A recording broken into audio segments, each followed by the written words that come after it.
Di video kali ini kami akan membahas mengenai masa perkembangan Bani Umayyah I di Damaskus. Assalamualaikum teman-teman. Pada kesempatan kali ini aku akan menjelaskan tentang perkembangan peradaban Bani Umayyah I di Damaskus. Pada masa ini, kekuasaan Islam mengalami kemajuan besar, baik dalam bidang ilmu pengetahuan, budaya, pemerintahan, maupun sistem peradilan. Yang pertama ada kodifikasi hadis oleh Khalifah Umar bin Abdul Aziz tahun 99 sampai 101 Hijriah. Khalifah Umar bin Abdul Aziz memerintahkan pengumpulan dan penyempurnaan hadis Nabi.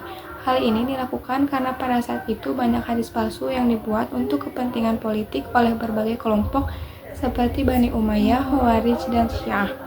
Dengan kebijakan ini, hadis-hadis menjadi lebih terjaga dan tersusun rapi sehingga menjadi landasan penting bagi perkembangan ilmu agama di masa berikutnya. Yang kedua, ada perkembangan ilmu pengetahuan. Pada masa Bani Umayyah, ilmu pengetahuan berkembang pesat dalam 3 bidang utama. Yang pertama adalah ilmu diniyah atau ilmu keagamaan, yang kedua adalah ilmu tarikh atau sejarah, yang ketiga ilmu filsafat. Pemerintah mendukung para ilmuwan dan ulama dengan dana khusus. Awalnya, kegiatan ilmiah di istana bertujuan untuk hiburan dan prestise seperti syair dan pidato. Namun lama-kelamaan berkembang menjadi gerakan besar yang melahirkan banyak tokoh cendekiawan muslim. Yang ketiga ada gerakan besar ilmu pengetahuan dan budaya. Terdapat 3 gerakan utama, yaitu yang pertama ada gerakan ilmu agama yang lahir dari semangat keislaman. Yang kedua ada gerakan filsafat untuk menghadapi pemikiran kaum Nasrani dan Yahudi. Dan yang ketiga ada gerakan sejarah yang digunakan untuk mendukung ilmu agama serta mencatat peristiwa penting dalam dunia Islam. Yang keempat ada bidang ilmu dan pendidikan yang berkembang. Beberapa bidang ilmu yang menonjol pada masa ini antara lain adalah ilmu hadis dengan tokoh terkenal Ibnu Az-Zuhri, ilmu qiraat yang melahirkan qiraat sab'ah atau 7 bacaan Al-Quran, ilmu nahwu yang dikembangkan oleh Abu Aswad Ad-Dauli. Selain itu juga berkembang ilmu sejarah, geografi, serta seni bahasa dan sastra Arab. Yang kelima ada pembentukan departemen pemerintahan. Dalam pemerintahan, Bani Umayyah membentuk berbagai lembaga penting seperti Dewan Qadhi Qudoh setara dengan Departemen Kehakiman dipimpin oleh Ketua Mahkamah Agung. Yang selanjutnya ada Qudoh al-Aqali, yaitu hakim di tingkat provinsi. Yang selanjutnya ada Qudoh al-Amsar, hakim di tingkat kota, serta Al-Sultah Al-Qadaiyah, lembaga kejaksaan yang memiliki jaksa agung di ibu kota dan wakilnya di setiap kota besar. Yang keenam ada sistem pemerintahan dan administrasi negara. Daulah Umayyah memiliki sistem administrasi yang sangat teratur. Mereka membentuk 4 dewan utama atau adawawin. Yang pertama adalah Diwanul Kharaj, mengurus pajak dan keuangan negara. Yang kedua ada Diwanul Rasail, mengurus surat penyurat resmi kerajaan. Yang ketiga Diwanul Mustagilat Al-Mutanawi'ah, mengatur pendapatan tambahan negara. Yang keempat Diwanul Khatim, bertugas menstempel dan mengesahkan dokumen penting kerajaan. Yang ketujuh ada Al-Imarah ala Al-Buldan atau pemerintahan daerah. Wilayah kekuasaan dibagi menjadi 5 kawasan besar seperti Hijaz, Irak, Khorasan, Mesir, dan Afrika Utara hingga Andalusia.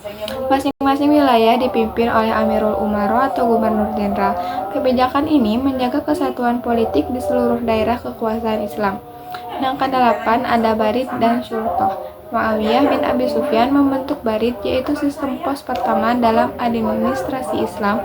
Sementara itu, Syurtoh atau kepolisian bertugas menjaga keamanan dan melaksanakan hukum. Pada masa Khalifah Hisham dibentuk juga di Nawah Ahdas, semacam brigade pasukan khusus. Dan yang selanjutnya akan disampaikan oleh rekan saya. Nah, selanjutnya ada An-Nidham Al-Mali atau keuangan dan ekonomi, bersumber dari pemasukan negara dari pajak atau doroib, terutama dari wilayah non-muslim.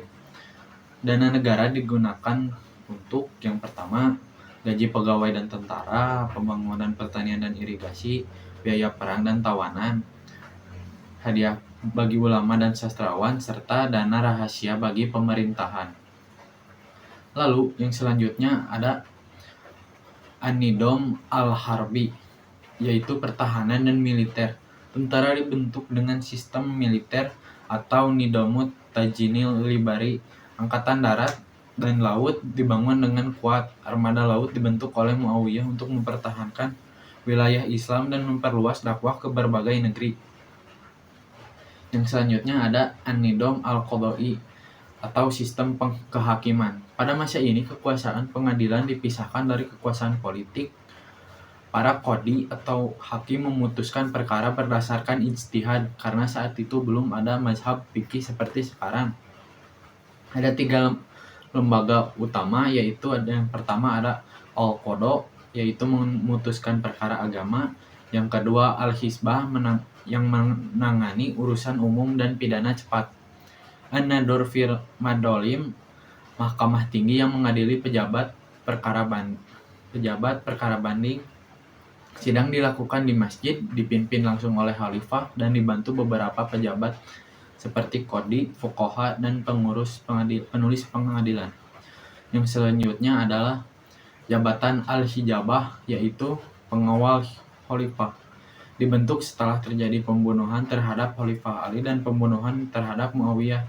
Tugasnya menjaga keselamatan khalifah dan mengatur siapa yang boleh menghadap kepada pengawal, memiliki wewenang besar dan menjadi bagian penting dari keamanan istana. Yang selanjutnya ada warisan peradaban fisik. Bani Umayyah juga meninggalkan banyak peninggalan arsitektur Islam seperti istana Al-Qushashir, Amroh, dan Al-Mushata di Suriah, masjid-masjid besar di Damaskus dan Hims, Suriah yang sebagian dibangun bangunan gereja lama yang diubah menjadi masjid.